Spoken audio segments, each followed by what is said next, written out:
बिस्मिल्लाहिर्रहमानिर्रहीम।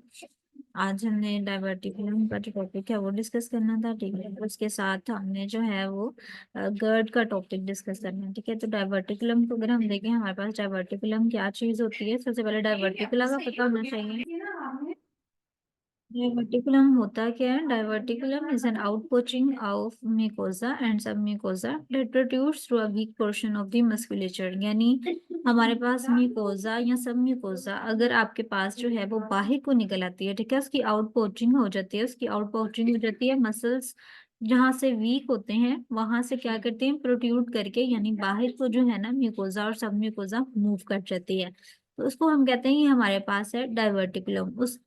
उस पीस को जो कि बाहर की तरफ मूव कर जाता है उसको आप डाइवर्टिकुलम का नाम देते हो, ठीक है।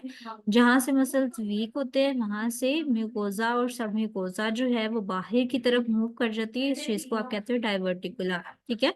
डाइवर्टिकुला बेसिकली आपके पास 3 एरियाज जो हैं इसोफेगस के कॉमन, वहां पे सबसे ज्यादा हो सकता है। कौन कौन से एरियाज हैं जहाँ पे डाइवर्टिकुला हो सकता है? ये हमारे पास आता है मिड इसोफेजियल एरिया, ठीक है। सबसे पहले अपर, आपने कहना जो अपर एरिया इसोफेगस का, जिसे हम कहते हैं फेरेंजो इसोफेजियल एरिया, ठीक है। फेरेंजो इसोफेजियल एरिया या अपर एरिया जो है इसोफेगस का, वहां पे डाइवर्टिकुलम कॉमन है। इसके अलावा फिर मिड वाली साइड पे आ जाए तो मिड इसोफेजियल एरिया, ठीक है। और हमारे पास जो है नीचे वाला एपिफ्रेनिक एरिया, जिसका दूसरा नाम है lower area of the oesophagus, ठीक है। तो 3 एरियाज हैं basically, upper area, middle area और लोअर एरिया। अपर एरिया को हमने दूसरा नाम दिया फेरेंजोइसोफेजियल, ठीक है। मिडल वाले को आपने कोई दूसरा नाम नहीं दिया। जो लोअर एरिया उसको आपने नाम दिया है एपिफ्रेनिक या लोअर एरिया। तो हमारे पास तीनों जगहों पे इसोफेगस में, अपर में, मिडल में, लोअर में डाइवर्टिकुला बन सकते हैं, ठीक है। जो सबसे ज्यादा कॉमन टाइप है डाइवर्टिकुलम की, वो आपकी जो है जेंकर डाइवर्टिकुलम है, जिसको हम फेरेंजो इसोफेजियल डाइवर्टिकुला भी कहते हैं। अभी हमारे पास मोस्टली तीसरा नाम आ गया अपर एरिया वाले इसोफेगस का, जहाँ पे डाइवर्टिकुला अक्कर होता है, फेरेंजो इसोफेजियल, और दूसरा नाम जेंकर डाइवर्टिकुला, ठीक है। जेंकर डाइवर्टिकुला को हम एक दफा देख लेते हैं कि हमारे पास जेंकर डाइवर्टिकुला किस तरह से होता है। ये जेंकर डाइवर्टिकुला का एक पाउच जो उन्होंने दिखाया हुआ है, ये देखिए हमने पढ़ा अपर इसोफेजियल जो है ना, अपर इसोफेगस है, ये पाउच डेवलप होता है। तो ये आपके पास इसोफेगस है और ये आपके पास इसका अपर टाइप है, ठीक है। ये अपर जो है हमारे पास अपर लेयर, अपर पार्ट, यहाँ से अगर पाउच बाहर निकल जाए इसे हम कहते हैं जेंकर डाइवर्टिकुला, ठीक है। तो जेंकर डाइवर्टिकुला हमारे पास सबसे ज्यादा कॉमन होता है। ये पोस्टीरियरली वो कहते हैं कि निकलता है through the cricopharyngeal muscles in the midline of the neck, ठीक है। ये midline of the neck से जो है वो कहते हैं कि आप इसको देख लें कि ये midline of the neck से निकलता है और पोस्टीरियर मसल्स होते हैं उनको क्रॉस करके निकल जाए, जो कि वीक थ्रॉट मसल्स होते हैं उनको, ठीक है, वहां से ये बाहर को निकल जाएगा। अब इसमें देखिए उन्होंने कहा है कि कहाँ पे ज्यादा होता है, इन लोगों में ज्यादा होता है जो कि 60 ईयर्स से ओल्डर होते हैं, ठीक है। इसके अलावा उन्होंने दूसरे टाइप्स ऑफ डाइवर्टिकुला का दोबारा बता दिया, मिडिसोफेजियल, एपिफ्रेनिक, इंट्राम्यूरल डाइवर्टिकुला, ये सारी फर्दर टाइप्स हैं। अब मिडिसोफेजियल डाइवर्टिकुला हमने पढ़ा कि वो होता है लेकिन वो इतना कॉमन नहीं होता, ठीक है। उनके सिम्टम्स जो होती हैं उसको ज्यादातर सर्जरी वगैरह की जरूरत नहीं होती। जो एपिफ्रेनिक डाइवर्टिकुला जो हमने लोअर एरिया का पढ़ा था, वो भी उन्होंने कहा कि जस्ट अबव द डायफ्राम अकर होता है, ठीक है। और इसकी भी ज्यादातर किस चीज से रिलेटेड होता है कि अगर जो इसोफेजियल स्फिंक्टर है वो सही तरीके से काम नहीं कर रहा है इसोफेगस का, तो उसकी वजह से ये हो सकता है, ठीक है। इंट्राम्यूरल जो होता है वो आपके पास जो कि अपर इसोफेगस के स्ट्रक्चर्स होते हैं उनके अंदर मोस्टली जो है इंट्राम्यूरल डाइवर्टिकुलोसिस जो है वो अकर होती है। इसके अंदर छोटे छोटे डाइवर्टिकुलास जो होते हैं वो अपर इसोफेगस के अंदर बन जाते हैं, ठीक है। ये चीज हमने अंडरलाइन कर ली, पढ़ ली। उसके बाद आ जाती है क्लिनिकल मैनिफेस्टेशन। क्लिनिकल मैनिफेस्टेशन में यानी आप सिम्टम्स पढ़ोगे कि डाइवर्टिकुलम के साथ कौन कौन से सिम्टम्स जो हैं वो अपीयर होती हैं। इसमें सबसे पहले डिफिकल्टी स्वेलोइंग है, सारी बातें इंसान से स्वेलो अच्छे तरीके से नहीं होता। नेक में इस तरह से फुलनेस सी फील होती है जैसे कोई चीज जो है वो नेक के अंदर प्रेजेंट हो। बेल्चिंग है, रिगर्गिटेशन है अनडाइजेस्टेड फूड की, क्या यानी फूड जो है वो इस तरह से लगेगा जैसे वापस आ रहा है। गर्गलिंग नॉइस आफ्टर ईटिंग, ठीक है, यानी आपको सुनाई देंगी आवाजें जब आप खा लोगे, क्योंकि वो फूड जो होता है वो अक्सर उस डाइवर्टिकुला के थ्रू बाहर भी जा रहा होता है, ठीक है। तो इस तरह से क्या कहा जाता है कि ये वाली कंडीशन जो है क्लिनिकल मैनिफेस्टेशन डाइवर्टिकुला की हमारे पास आती हैं। when the patient assume a recumbent position, recumbent position आपको दिखाती है कि रिकम्बेंट पोजीशन में दोनों पोजीशन आ सकती हैं आपकी। जो है सुपाइन पोजीशन में, कॉमनली कमांड पोजीशन ये या सुपाइन है, प्रोन पोजीशन है, ठीक है। तो जब भी पेशेंट अपनी रिकमेंड पोजीशन पे जो है वो लाई करेगा तो अनडाइजेस्टेड फूड जो होता है उसका रिगर्गिटेट होता है, यानी वो वापस आता है और उसकी वजह से कफ वगैरह होती है और इरिटेशन वगैरह जो है वो थ्रोट के अंदर होती है। हेलिटोसिस, हेलिटोसिस क्या होता है कि बैड स्मेल को हम हेलिटोसिस कहते हैं। तो हेलिटोसिस जो है वो बहुत ज्यादा कॉमन होता है। जब भी आपको डायवर्टिकुलर की प्रॉब्लम होती है तो उसमें हेलिटोसिस या टेस्ट होता है मुंह का वो खराब हो जाता है, ये कंडीशन जो है वो बहुत ज्यादा कॉमन होती है जब भी आप डायवर्टिकुलर को फेस करते हैं, ठीक है। क्योंकि फूड जो होता है वो डायवर्टिकुलम के अंदर ही आ जाता है, ठीक है, वहां से बाहर नहीं जाता, जिसकी वजह से जो टेस्ट होता है वो भी खराब होता है और जो स्मेल है वो भी बहुत ज्यादा आती है। तो ये हमारे पास क्लिनिकल मैनिफेस्टेशन होगी डायवर्टिकुला की, ठीक है। उसके बाद देखिए फर्दर उन्होंने क्या बताया, सिम्टम्स जो कि इसके साथ आती हैं वो थोड़ी लेस एक्यूट होती हैं। डिस्फेजिया भी कॉमन सिम्टम है जब भी इंट्राम्यूरल डायवर्टिकुलोसिस होती है, ठीक है। मतलब खाया पिया नहीं जाता, डिफिकल्टी इन ईटिंग, ड्रिंकिंग, इसको हम डिस्फेजिया कहते हैं। तो डिस्फेजिया बहुत कॉमन सिम्टम होती है, ठीक है। असेसमेंट में देखिए आपने सिंपल क्या करवाना है, बेरियम स्वेलो करवा लेना है। मोस्टली जीआई की जितनी भी डिसऑर्डर्स होते हैं उसमें बेरियम स्वेलो करवाया जाएगा ताकि डायवर्टिकुला की नेचर का पता चले। मैनोमेट्रिक स्टडीज होती हैं जिनकी करवाते हैं ताकि मैनोमेट्रिक स्टडी करवाते हैं। मैनोमेट्रिक वैसे प्रेशर स्टडीज मोस्टली हम करवाते हैं ताकि हम देख सकें, रूल आउट कर सकें कि कोई मोटर डिसऑर्डर तो नहीं है, ठीक है। मोटर मूवमेंट को चेक करने के लिए मैनोमेट्रिक स्टडीज भी करवा लेंगे। इसोफेगोस्कोपी, ये मतलब कैमरा डाल के, एंडोस्कोप डाल के आप जो है इसोफेगस को नहीं देख सकते, ये कॉन्ट्राइंडिकेटेड है। क्यों कॉन्ट्राइंडिकेटेड है? क्योंकि जो डायवर्टिकल है वो फर्दर परफोरेट कर सकता है, ठीक है। उसके अंदर जितने भी पार्टिकल होते हैं उनको थोड़ा नुकसान पहुंच सकता है, ठीक है। इन्फ्लेमेशन हो सकती है ऑर्गन्स की, लंग्स की, ठीक है। तो इस वजह से आप इसोफेगोस्कोपी नहीं करवा सकते। Blind insertion of nasogastric tube, आप नेजोगैस्ट्रिक ट्यूब भी नहीं डाल सकते। नेजोगैस्ट्रिक ट्यूब क्यों नहीं डाल सकते? क्योंकि उसके थ्रू भी जो है वो उसका डेंजर होती है कि वो थोड़ा सा डैमेज कर, ये हमारे पास इसकी असेसमेंट है कि हम डायवर्टिकुला की असेसमेंट जो है वो किस तरह से कर सकते हैं। मैनेजमेंट की अगर हम बात करें तो फेरेंजियोएसोफेजियल पल्शन डायवर्टिकुला ये प्रोग्रेसिव होता है, मतलब आहिस्ता आहिस्ता से जो है वो बढ़ता जाता है, बढ़ता जाता है। तो इसकी बेहतर यही है कि हम क्या करें, सर्जिकल रिमूवल जो है वो डायवर्टिकुला की कर दें, ठीक है। आपने सर्जिकल केयर के दौरान सर्जरी करते हुए जो है वो अवॉइड करना है, थोड़ी सी केयर जो होती है वो लाजमी करनी होती है, वरना जो इंटरनल जुगुलर वेन होती है, ये कॉमन कैरोटिड आर्टरी होती है, उसे ट्रॉमा पहुंच सकता है, ठीक है। ये जो सैक बना होता है जैसे हमने डायवर्टिकुला का, वो dissected free and amputated flush with oesophageal wall, मतलब आपने जो जितना भी उसका मैस होता है उसके साथ उसको इसोफेजियल की वॉल के साथ ही अच्छे से जो है वो देख के कट करना होता है। इन एडिशन टू डायवर्टिकुलेक्टमी, डायवर्टिकुलेक्टमी का मतलब क्या होता है, डायवर्टिकुला को आप कट कर रहे हो। A myotomy of the cricopharyngeal muscle is often performed to relieve specificity of the musculature, यानी आपको पता है जब आप डायवर्टिकुला को हम कट करते हैं सर्जरी के थ्रू तो उसके साथ मसल्स भी काटने पड़ते हैं, क्योंकि अगर एक मैस थोड़ा सा चला गया उसका और मसल्स जो है वो अनइक्वल से हो जाते हैं, तो जब तक मसल्स को इक्वल ना किया जाए तो वहां पे एक खिंचाव रहता है जिसे हम स्पास्टिसिटी कहते हैं, ठीक है।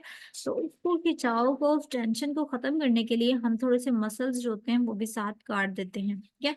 निजोगैस्ट्रिक ट्यूब डालनी पड़ती है, निजोगैस्ट्रिक ट्यूब डाली जाती है at the time of surgery, ठीक है। सर्जिकल इंसिजन जो है वो दिया जाता है ताकि देखा जाता है उससे लीकेज वगैरह या फिस्टुला बनाने के लिए, ठीक है। तो फूड्स एंड फ्लूइड्स होते हैं वो आपने थोड़ी देर के लिए हेल्ड एनपीओ करना होता है पेशेंट को बेसिकली, क्योंकि लीकेज वगैरह ना हो या अंदर कोई मसला जो है वो ना बने, तो उसकी वजह से हमने क्या करने होते हैं, फूड्स और फ्लूइड्स होते हैं वो हमें थोड़ी देर के लिए हेल्ड करने होते हैं। Surgery is indicated for epiphrenic and midoesophageal diverticula, surgery जो है वो आपने जरूर करवानी है इसकी, और ट्रीटमेंट जो होता है वो इसका लॉन्ग मायोटमी वगैरह में कह लो कि हो सकता है, मायोटमी वगैरह में भी। इंट्राम्यूरल डायवर्टिकुला जो है यूली रिग्रेस, मतलब अगर हम इसोफेजियल का जो स्ट्रक्चर होता है वो अगर डायलेट कर दें, मतलब इसोफेजियल अगर तंग हुई हुई है उसको थोड़ी सी डायलेट कर दें, इतना काम करने से हमारा जो इंट्राम्यूरल डायवर्टिकुला होता है ना वो ठीक हो जाता है, ठीक है। इंट्राम्यूरल डायवर्टिकुला के लिए मतलब स्पेशल ऊपर वाले प्रोसीजर करने की जरूरत नहीं होती, आप अगर ये काम करते हैं तो ये आपका जो है वो ठीक हो जाता है। तो हमारे पास डायवर्टिकुला का टॉपिक छोटा सा टॉपिक है जो हमारे बुक के अंदर दिया हुआ, डेफिनेशन करनी है, इसकी टाइप्स करनी है, क्लिनिकल मैनिफेस्टेशन क्या क्या हो सकते हैं, क्लिनिकल मैनिफेस्टेशन करनी है, ठीक है। असेसमेंट एंड डायग्नोसिस में कौन कौन सी चीजें आती है, मैनेजमेंट आप किस तरह से कर सकते हो और मैनेजमेंट में कौन कौन सी चीजें इंपॉर्टेंट है, ठीक है, that's it for the diverticula. उसके बाद अगर हम आए तो हमारे पास नीचे ही टॉपिक है गैस्ट्रोएसोफेजियल रिफ्लक्स डिजीज, जिसे आप गर्ड कहते हो। गर्ड की कंडीशन क्या होती है? गर्ड आपके पास बेसिकली होता है कि जो स्टमक के अंदर फ्लूइड पड़ा हुआ है, अगर वो वापस जाता है किसके अंदर, इसोफेगस के अंदर, ठीक है, तो उसे हम गर्ड की कंडीशन कहते हैं। जैसे कि मैं आपको अगर एक डायग्राम दिखाऊं जिसमें गर्ड के बारे में उन्होंने दिखाया हुआ है कि गर्ड बेसिकली किस चीज को रिप्रेजेंट करता है, ये देखें, जैसे आपके पास ये स्टमक के अंदर फ्लूइड पड़ा है, ठीक है, खाना पड़ा हुआ है फ्लूइड के अंदर, ये नॉर्मली तो इस तरह से होता है, स्फिंक्टर क्लोज्ड होता है और ये यहाँ प्रेजेंट होता है। लेकिन अगर वो किसी वजह से स्फिंक्टर जो है वो लूज हो जाता है, स्फिंक्टर ओपन होता है और ये सारा फ्लूइड या सारा सुराख जो है हो जाती है ऊपर इसोफेगस के अंदर, तो इसे आप कहते हो गैस्ट्रोएसोफेजियल रिफ्लक्स डिसीज, यानी स्टमक से जो है वो रिफ्लक्स ऊपर की तरफ जा रहा है, ठीक है, इसे हम गर्ड का नाम देते हैं, ठीक है। गर्ड में क्या है जी, एक्सेसिव रिफ्लक्स में occur because of incompetent lower oesophageal sphincter, यानी जो पायलोरिक स्टेनोसिस की वजह से, मोटिलिटी डिसऑर्डर की वजह से क्या होता है, बेसिकली जो स्फिंक्टर होता है वो लूज हो जाता है, जिसकी वजह से सारी खुराक जो होती है वो इसोफेगस के अंदर जाती है, ठीक है। क्लिनिकल मैनिफेस्टेशन में देखिए, इसमें सबसे पहले पायरोसिस आ जाता है। पायरोसिस हमने पढ़ा, बर्निंग होती है अगर इसोफेगस के अंदर, उसे हम पायरोसिस कहते हैं, ठीक है। और इसके अलावा डिस्पेप्सी है, डिस्पेप्सिया कहते हैं इंडाइजेशन को, रिगर्गिटेशन आ जाती है, डिस्पेजिया है और डायनोफेजिया। और डायनोफेजिया की टर्म क्या होती है, जब आपको स्वेलिंग करते हुए पेन होती है उसे हम कहते हैं डायनोफेजिया, ठीक है। हाइपरस्लाइवेशन आ जाती है, यानी स्लाइवा बहुत ज्यादा सिक्रीट होता है। इसोफेजाइटिस है, इन्फ्लेमेशन हो जाती है किसकी, इसोफेगस की। क्यों? क्योंकि खुराक जो होती है स्टमक की, जो पीएच होती है वो एसिड होती है, एसिडिटी होती है, ठीक है। एसिडिक पीएच होती है, इसकी वजह से हमारे पास क्या होता है कि एसिडिक पीएच जब हमारे इसोफेगस के ऊपर जाके लगती है तो वो इतनी पीएच को बर्दाश्त नहीं कर पाता, टॉलरेट नहीं कर पाता, जिसकी वजह से उसकी वॉल्स होती हैं वो इन्फ्लेम होना स्टार्ट हो जाती हैं, उसकी वॉल में इन्फ्लेमेशन होना शुरू हो जाती है, ठीक है। पेशेंट जो है उसको अच्छे से डायग्नोज करना चाहिए, उसकी हिस्ट्री लेनी चाहिए अगर आप इस कंडीशन पे काबू पाना चाहते हैं। असेसमेंट एंड डायग्नोस्टिक फाइंडिंग में देखें, आपने एंडोस्कोपी करवानी होती है, ठीक है। एंडोस्कोपी का टेस्ट हमने पिछली डिसऑर्डर में बहुत डिटेल से पढ़ा कि हमने कैमरा डालना होता है अंदर, उससे जो है वो हम अंदर वाली सारी कंडीशन को देखते हैं। बेरियम स्वैलो करवाना होता है ताकि हम देखें कि इसोफेगस कहाँ कहाँ से खराब हुई है, ठीक है।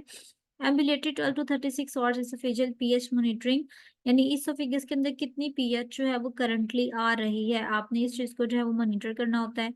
बिलीरुबिन मॉनिटरिंग, बिलीटेक जो होता है वो बेसिकली हम बायो रिफ्लेक्स पैटर्न को मेजर करने के लिए जो है वो टेस्ट करवाते हैं, ताकि हमें इसका भी आइडिया हो कि अगर कितना वो बाइल जो है वो आ रहा है जिसकी वजह से म्यूकोजा डैमेज हो रहा है हमारा, ठीक है। तो ये हम 3-4 टेस्ट हैं, मोस्टली यही टेस्ट होते हैं, रिपीट हो रहे हैं हमारे अभी तक, तो हम ये टेस्ट करवाने हैं। मैनेजमेंट में देखिए, सिंपल आपने क्या करना है कि आपने पेशेंट को कहना है कि ऐसी सिचुएशन इस तरह की अवॉइड करें जिसकी वजह से इसोफेजियल स्फिंक्टर के ऊपर थोड़ा सा प्रेशर पड़े या इसोफेगस को जो है वो इरिटेशन का सामना करना पड़े, ठीक है। हम पेशेंट को कहते हैं कि वो लो फैट डाइट ले, कैफीन अवॉइड करे, टोबैको, बियर, मिल्क, ठीक है, फूड्स या इस तरह के फूड्स जिनके अंदर स्पीयरमिंट या पेपरमिंट का टेस्ट हो वो ना खाए, या कार्बोनेटेड बेवरेजेस ना ले, ठीक है। और अगर उसने सोने जाना है तो वो सोने जाने से 2 घंटे पहले तक सारा कुछ जो है ना वो मतलब खा ले। उसके 2 घंटे पहले वो ये ना हो कि अभी उसने सोने जाने से पता है मैंने 1 और 2 आवर्स के बाद स्लीपिंग पैटर्न है मेरा, मैंने सोने चले जाना है, तो वो कुछ खा रहा हो, ठीक है। मतलब सोने से इसको अवॉइड करना चाहिए कि 3-4 घंटे पहले वो अपना खाना वगैरह खा के फ्री हो चुका हो, ठीक है। टाइट फिटिंग क्लोथ्स जो है वो ना पहने, ठीक है। अपने बेड का जो हेड है उसको थोड़ा सा एलिवेट कर ले, ऑलमोस्ट 6 to 8 इंचेस का जो है उन्होंने दिया हुआ है, 6 to 8 इंचेस जो है ना वो ऊपर कर ले, ठीक है। इफ रिफ्लेक्स परसिस्ट, एंटासिड्स वगैरह हमने जैसे कल पढ़ा के प्रोटॉन पंप इनहिबिटर्स होते हैं, हाइड्रोजन ब्लॉकर्स होते हैं, प्रोटॉन पंप ब्लॉकर्स हैं, उनको आप एंटागोनिस्ट वगैरह उनको हम यूटिलाइज कर सकते हैं फॉर ट्रीटमेंट ऑफ गर्ड, ठीक है। उनको सबको जो है वो आप अपने ट्रीटमेंट के अंदर जो है वो यूटिलाइज कर सकते हैं, ठीक है। कुछ नाम हम निकल भी पड़े थे, नजाटिडीन, फमोटिडीन, रेनिटिडीन, ठीक है। ये सारी चीजें जो है वो हम गैस्ट्रिक एसिड की जो डिक्रीज कर सकता है, गैस्ट्रिक एसिड का जो जूस है उसके रिलीज को कम करते हैं प्रोटॉन पंप इनहिबिटर, जिसमें लेंसप्रोजोल है, ठीक है, रेबिप्राजोल है, इसोमिप्राजोल है, ये सारी चीजें हमारे पास आ जाती हैं, ठीक है। जोल जिसके लास्ट पे मोस्टली आता है, तो ये चीजें हम इसके ट्रीटमेंट में यूज कर सकते हैं, ठीक है। उसके अलावा हम कुछ और चीजें हैं, जैसे कि हम कहते हैं कि पेशेंट को हम प्रोकाइनेटिक एजेंट्स देते हैं। प्रोकाइनेटिक एजेंट्स इस तरह के एजेंट्स होते हैं जो कि फॉरेन सिस्टम में का जितना भी कंटेंट होता है उसको एम्पटी करवा देते हैं, ठीक है। तो हम स्टमक एम्प्टी करने के लिए प्रोकाइनेटिक एजेंट्स देते हैं, जिसमें हमारे पास मोटिलियम आ जाती है, ठीक है, रेगलान आ जाती है। मिटोक्लोप्रामाइड में can have extra pyramidal side effects, इस वजह से हम इसे थोड़ा सा अवॉइड करते हैं, यानी जैसे पार्किंसन डिजीज है, इस तरह के पेशेंट्स के अंदर हम इन चीज़ों को जो है वो अवॉइड करते हैं। देख लेते हैं कि इनके अंदर कौन सा पेशेंट है हमारे पास, उसको इस तरह की कोई डिसऑर्डर तो नहीं है, फिर उस हिसाब से हम उसको मेडिसिन जो है वो प्रिस्क्राइब करते हैं, ठीक है। मेडिकल मैनेजमेंट कहते हैं अगर अनसक्सेसफुल हो जाए, यानी अगर मेडिकल मैनेजमेंट में फिर भी मेडिसिन से वो ठीक नहीं हो रहा, फिर हम सर्जिकल मैनेजमेंट करते हैं। सर्जिकल मैनेजमेंट में हम नाइसिन फंडोप्लिकेशन करते हैं, बहुत इंपॉर्टेंट थेरापी है। नाइसिन फंडोप्लिकेशन का अलग से क्वेश्चन भी आता है कि हम इसमें करते हैं क्या। नाइसिन फंडोप्लिकेशन में हम बेसिकली जो स्टमक का पार्ट होता है उसको रैप अप कर देते हैं, ठीक है, उस एरिया के ऊपर रैप अप करते हैं जहाँ पे इसोफेगस के स्फिंक्टर एरिया के अराउंड जो है वो हम उसको रैप अप कर देते हैं। अब नाइसिन फंडोप्लिकेशन जो है वो हमने काफी ज्यादा जो कह लो कि डिजीजेज हैं उसमें हम इसको डिस्कस करेंगे। एक दफा मैं आपको इसकी डायग्राम भी जो है वो दिखा देती हूँ ताकि याद रहे कि नाइसिन फंडोप्लिकेशन किस तरह से जो है वो की जाती है, ठीक है। सिंपली आपने क्या करना था, स्टमक के पोर्शन को रैप अप करना होता है इसोफेगस की तरफ, जैसे कि मैं आपको दिखाती हूँ। ये देखिए, ये हमारे पास सिंपल था, ठीक है, इसोफेगस है, ये स्टमक है। स्टमक का पोर्शन हमने क्या करना है, ऊपर वाला पोर्शन लेके उसको इस तरह से रैप अप कर देना इसोफेगस के अराउंड, ठीक है। इस तरह से करने से क्या होगा, जो गैस्ट्रिक कंटेंट होगा वो ज्यादा इसोफेगस के अंदर नहीं जाएगा, ठीक है। तो ये हमारे पास आती है नाइसिन फंडोप्लिकेशन, जो आजकल चल रही है इसका ट्रीटमेंट, नाइसिन फंडोप्लिकेशन, ठीक है। अच्छा, इसको देख लें, नाइसिन फंडोप्लिकेशन हम यूज करते हैं wrapping the portion of the gastric fundus around the sphincter area. Niacin fundoplication can be performed by the open method और लेप्रोस्कोपी, यानी आप ओपनली भी इसको परफॉर्म कर सकते हैं या लेप्रोस्कोपी के थ्रू भी आप इसको जो है वो परफॉर्म किया जा सकता है। तो ये हमारे पास होगी surgical management plus medical management of gastro-oesophageal reflux disease. आपकी बुक के अकॉर्डिंग हम कर रहे हैं ताकि बुक के अकॉर्डिंग जितना है उतना ही जो है वो इसको डिस्कस किया जाए।